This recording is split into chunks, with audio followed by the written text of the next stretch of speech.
सच बताऊं, छोटी छोटी खुशियां ही जीने का सहारा बनती हैं। ख्वाहिशों पे यकीन मत करना, वो तो पूरा होते ही बदलती रहती हैं। नमस्कार साथियों, मैं सरस कमल और ये है संभव हीलिंग चैनल। और आज हम बात करेंगे कि हम खुश कैसे रह सकते हैं। सब कहते हैं कि खुश रहो, खुशियाँ बांटो, बांटने से खुशियाँ और बढ़ेंगी। लेकिन बांटें कैसे? बांटने के लिए अपने पास भी तो होनी चाहिए खुशियाँ। मेरी जेबें खाली हैं और कोई मुझे ज्ञान देता है कि चैरिटी कीजिए, चैरिटी करना बहुत अच्छी बात है। मैं भी समझता हूँ कि हाँ, चैरिटी बहुत अच्छी चीज़ है, करनी चाहिए।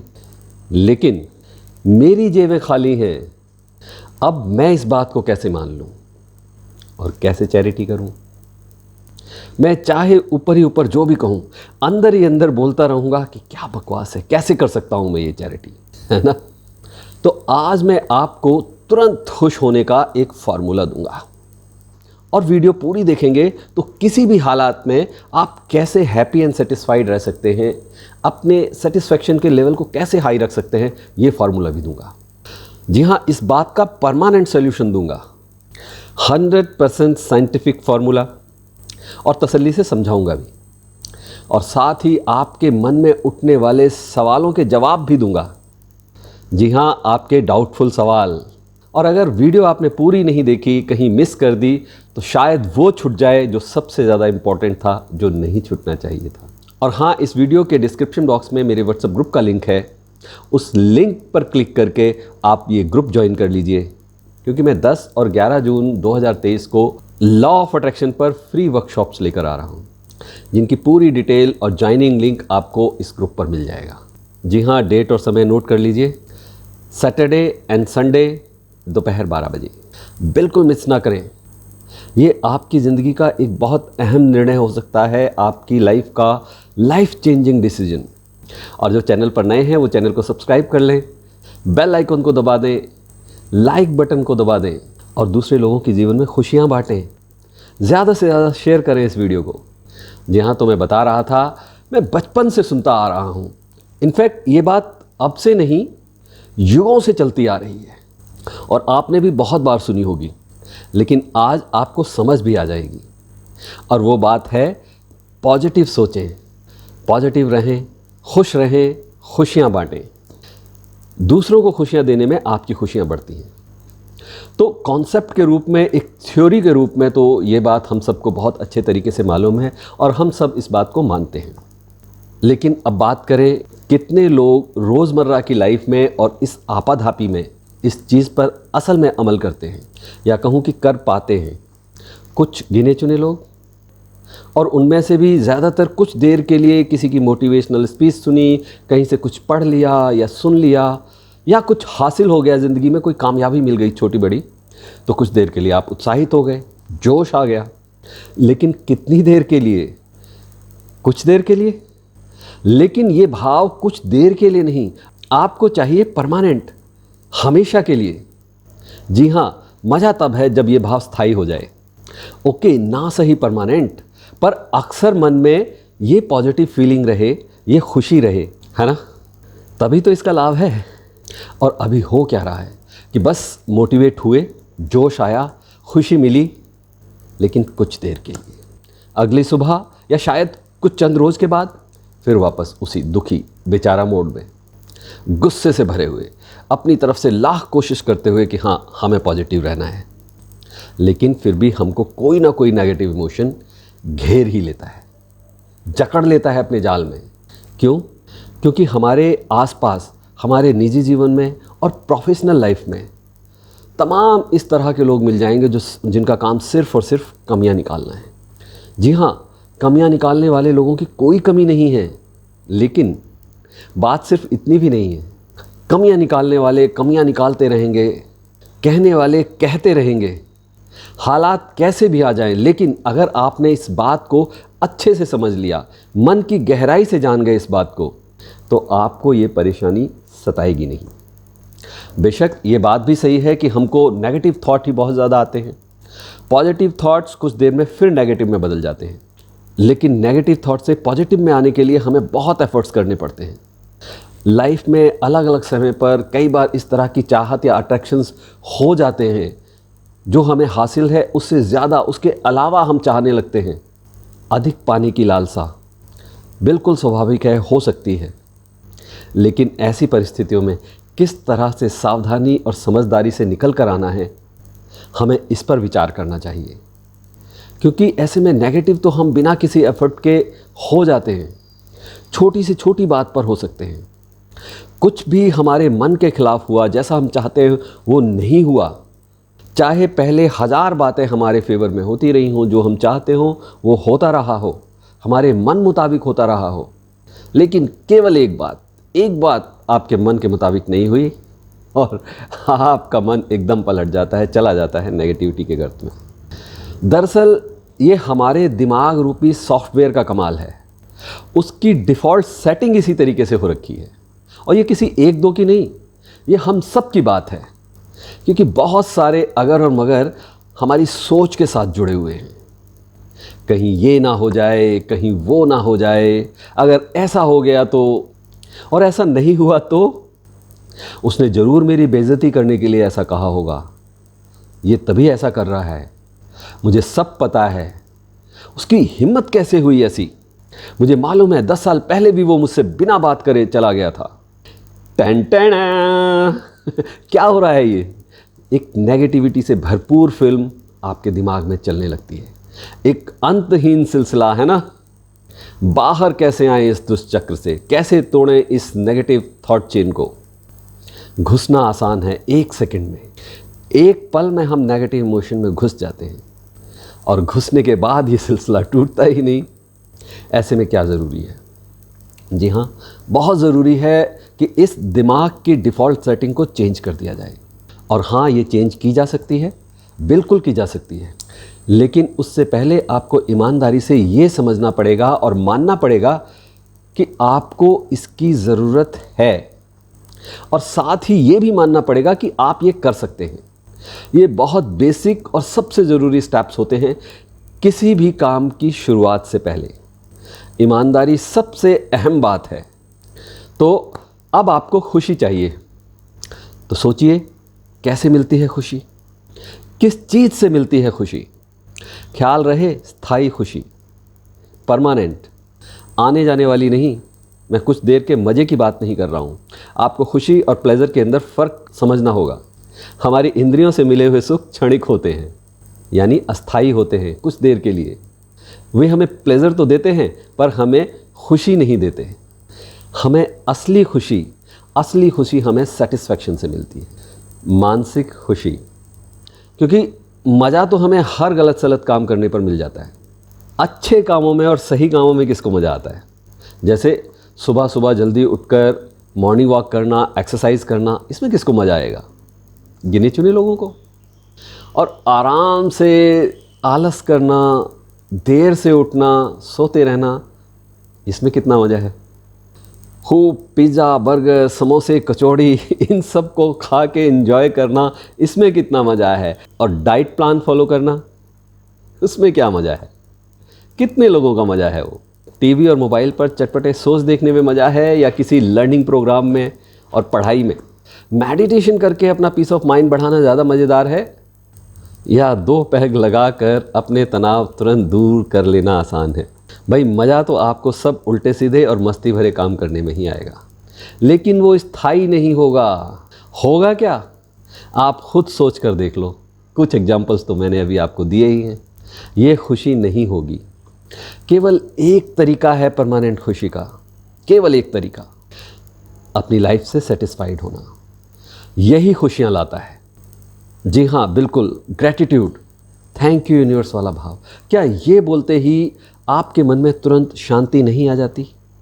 लेकिन इसे ऊपर ऊपर से नहीं बोलना, अंदर से, भीतर से, गहराई से महसूस करते हुए बोलना है।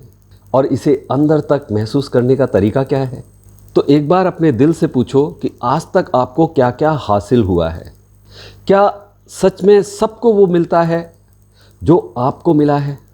क्या दुनिया में ऐसे लोग नहीं हैं जो आपको मिला है उतना भी नहीं पा सके हैं? अच्छा, आपने एक लिस्ट तो बहुत बार बनाई होगी कि आपको अपने जीवन में क्या क्या चाहिए, क्या क्या हासिल करना है अभी आपको अपनी ज़िंदगी में। बनाई है ना ऐसी लिस्ट आप सभी ने?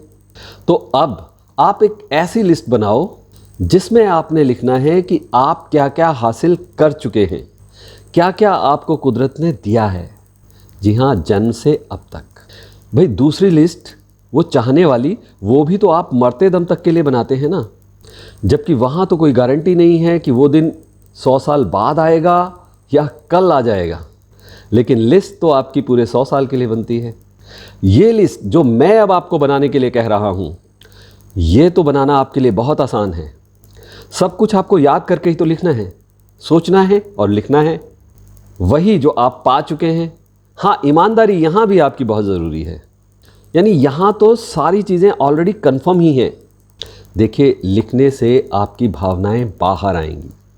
आप किसी बात को मन में सोचते रहते हैं और उसे लिख देते हैं, दोनों चीज़ों में बहुत फ़र्क है।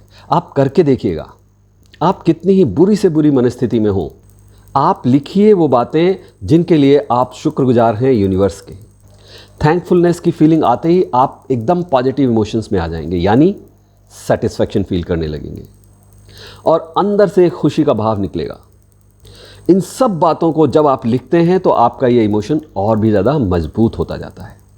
तो दिल की गहराइयों से महसूस करते हुए लिखिए उन सभी बातों को जो आपको हासिल हुई हैं, जो चीज़ें आपको मिली हैं अपनी ज़िंदगी में। अपनी हेल्थ को लेकर आपके मन में कभी कोई नेगेटिव ख्यालात आएँ तो एक बार किसी अस्पताल का चक्कर लगा लीजिएगा। वहाँ कुछ समय गुजारेंगे तो आप अपने आप यूनिवर्स के प्रति कृतज्ञता से भर जाएंगे। देखिएगा, सोचिएगा कि दुनिया में किस किस तरह की बीमारियां हैं, तकलीफ़ें हैं, इंसान किन किन चीज़ों से जूझ रहा है। क्या वाकई मेरी तकलीफ़ इतनी बड़ी है? क्या सच में ईश्वर ने मुझे इतनी तकलीफ़ में डाला है? अगर आपका कोई रिश्ता बिगड़ गया है तो सोचो, क्या सच में, क्या इससे पहले किसी का कोई संबंध विच्छेद नहीं हुआ, या कोई इससे ज़्यादा बुरे हालातों से नहीं गुजरा? क्या आपके आस पड़ोस में आपने ऐसा कहीं देखा सुना नहीं? क्या बस एक आप ही हैं जो नौकरी की तलाश में हैं, या अपनी प्रमोशन की आस में हैं, या बिजनेस में आप ही कैसे हैं जिसको दुनिया का सबसे बड़ा घाटा हुआ है? क्या आप ही हैं एक जिसके पास अपना खुद का घर नहीं है? सोचना उस घड़ी जब ये लगे कि हाँ, मैं अपने लिए घर भी नहीं खरीद सका हूँ। क्या जिस छत के नीचे आप रह रहे हैं, ऐसी छत सबको नसीब है? कितने लोग बिना घर के, बिना छत के, बिना कपड़ों के, सर्दी से और भूख से मर जाते हैं। कितने लोग हैं जो रात को सोते तो हैं कल के सपने लेकर, लेकिन सुबह उठ ही नहीं पाते हैं। और इस भावना के साथ जब आप ये लिस्ट बनाने लगेंगे और हर दिन उसमें कुछ और चीज़ें जोड़ेंगे, जोड़ते जाएंगे, यकीन मानिए आप एक अलग ही शख्सियत बन जाएंगे सिर्फ कुछ दिनों में। अब आप ये अभ्यास 30 दिन करें, 40 दिन करें, 45 दिन करें, या कितने दिन करें, मुझे मालूम है ये सवाल ज़रूर पलट के आएगा। तो मैं पहले से ही बता दूं, देखिए इस बात को ऐसे समझिए कि हर व्यक्ति का रेजिस्टेंस लेवल अलग होता है। किसी को किसी चीज़ की जल्दी आदत पड़ जाती है, किसी को समय लगता है। तो ऐसे एक फिक्स म्याद देना ठीक नहीं, उचित नहीं। पर करीब 45 दिन तक तो बिना किसी विचार के, बिना किसी डाउट के आपको कोई भी टेक्निक, कोई भी काम जो आप चाहते हैं कि आपकी ज़िंदगी का हिस्सा बन जाए, वो लगातार करना ही चाहिए, बिना किसी डाउट के, बिना किसी सोच विचार के।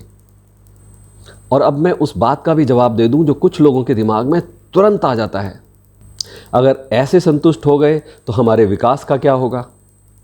हमारी ग्रोथ रुक जाएगी, ज़िंदगी रुक जाएगी।